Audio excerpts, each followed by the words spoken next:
Welcome, everyone. We have changes in the studio here. Welcome, namaste. Welcome, everyone from across the world. I think we're live. Yes? Okay. So happy to be here with you again. It's Tuesday evening in Sweden, and it's different times where you're at. I saw you all logged in from different places on the planet. It's so exciting that we meet beyond time and space. We are right here, right now, together. And when two or more are gathered in my name, a great teacher said a couple of thousand years ago, a miracle starts happening.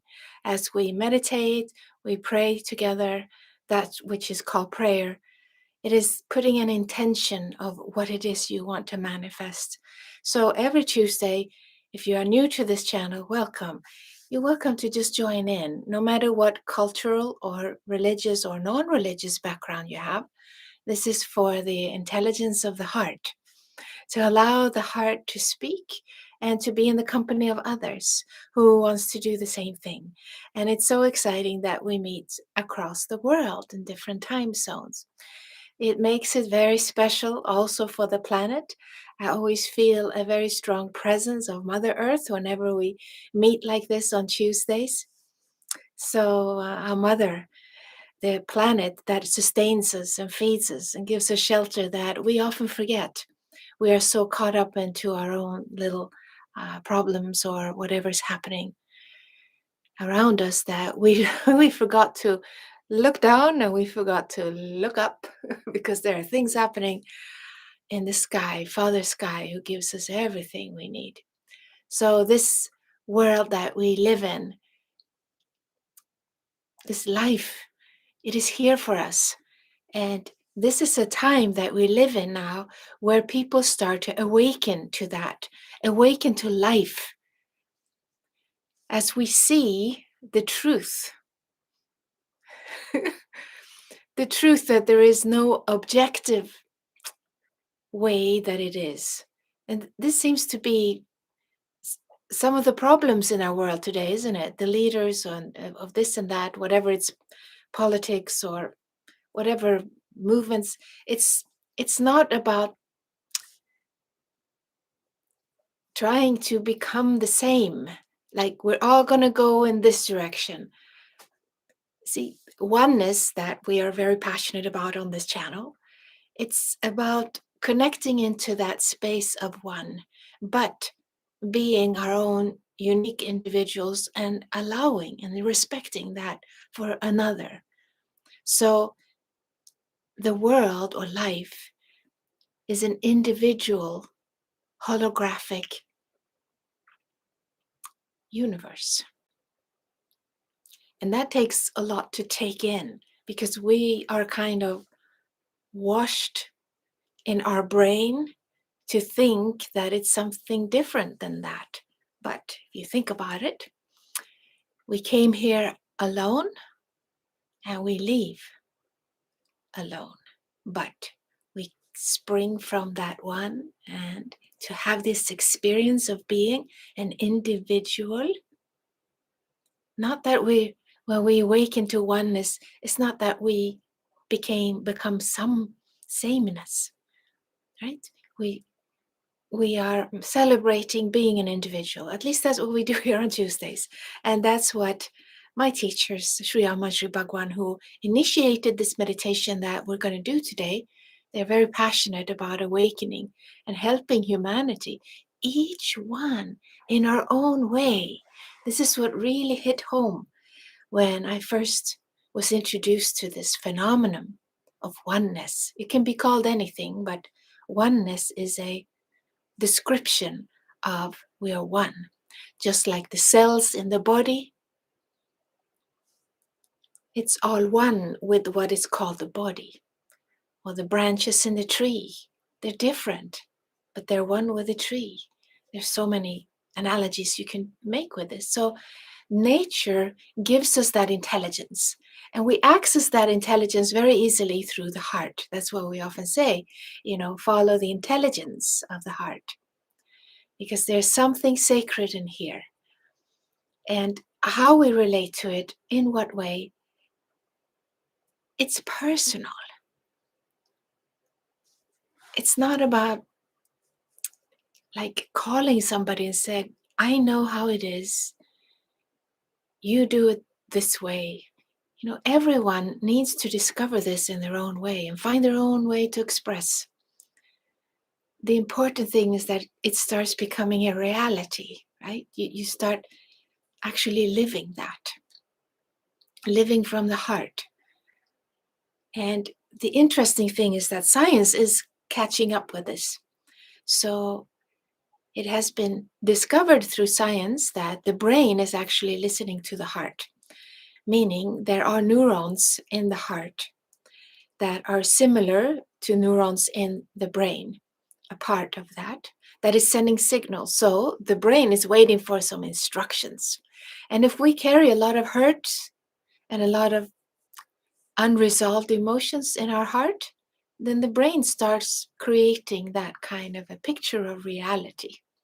So on this channel, we have a possibility to transition that, because you are welcome here to bring everything that is happening to you. And it's sometimes nice to be online because you can be in the privacy of your own home, but you're still together with so many others who are also doing this process together. So this is the benefit of doing this process online every Tuesday, almost every Tuesday, unless something is particular is happening on my end.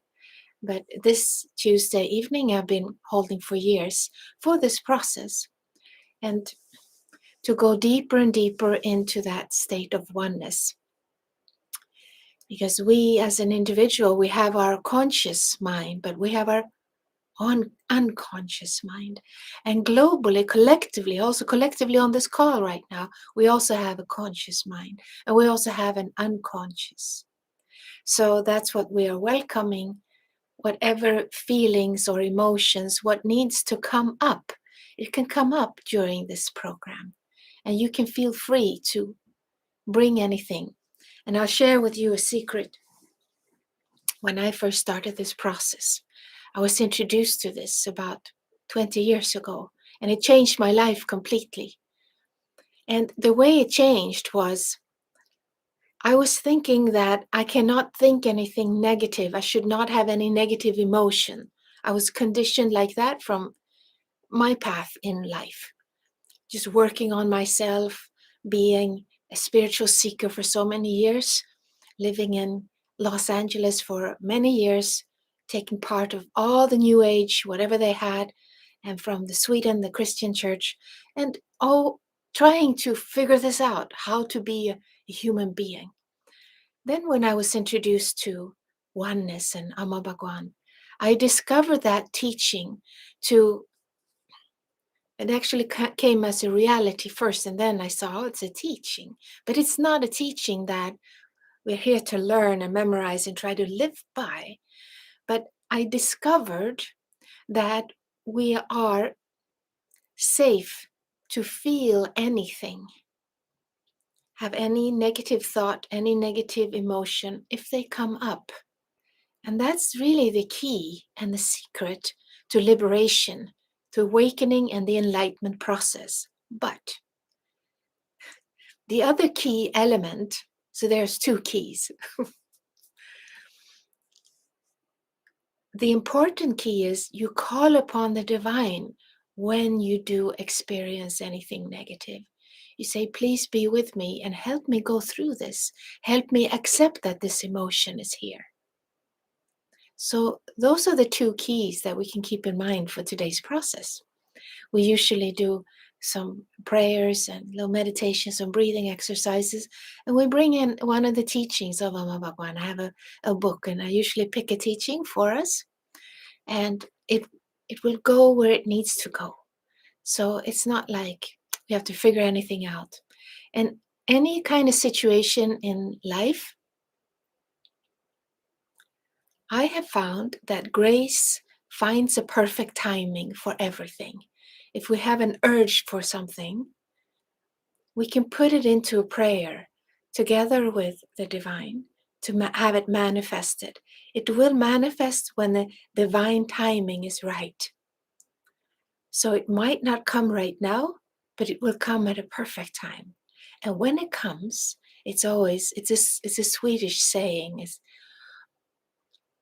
om det är rätt så är det lätt. It doesn't sound as good in English, but if it's right, it's easy. See, it rhymes in Swedish. That's why I like it. I have that as a mantra. Because things that come in an easy way, like a hand in the back, like you're just flowing with it, like you have a hand in the back, just like, so you put intentions and you live by gratitude. That's another thing you can learn. You can learn to live by gratitude. Simply also through logic that what you give out comes back to you. And sometimes negative things comes into our lives. And it's not only what we give out, but also our ancestors or the city we live in, the country we live in, so forth. It's called karma. You heard of that. So karma is a tricky thing, but this is also a key I learned like 20 years ago. So when bad things happen, because it happens to everyone, you get a ticket, a parking ticket, you get this and that, and so you figure, whatever it is, I'm not here to figure out why this happened. The why is not important. It just keeps you in the misery longer. It's more important, how? How can I be free of whatever trouble this is? So the how is access gratitude as quickly as possible. And I found that when we do say gratitude, even for the smallest little uncomfortable thing, it kind of goes into your karma account, like it nullifies some bad karma somewhere. It might not be something that we ourselves have done, but we are interconnected. We are one, right? So our ancestors 7 generations back, who knows what has happened? Who knows what we have in our genetic? Who knows what our past life was all about? We just don't know. And all of these 10 different programs that Sri Bhagavan speaks about in his classes, it's about liberating us from that. And the liberation process is all about seeing what is there. So that is something that you can bring to this Tuesday evenings as well. So welcome anything that comes up for you that needs to be seen by you, because God or divine is within us, that which we've been looking for. You all know this by now. It's inside. That's what our mystic Swedenborg said. Church is in the heart. So that's where we go, and that's where we stay. And we enhance this connection every Tuesday. So with no further introduction, let's begin. You can close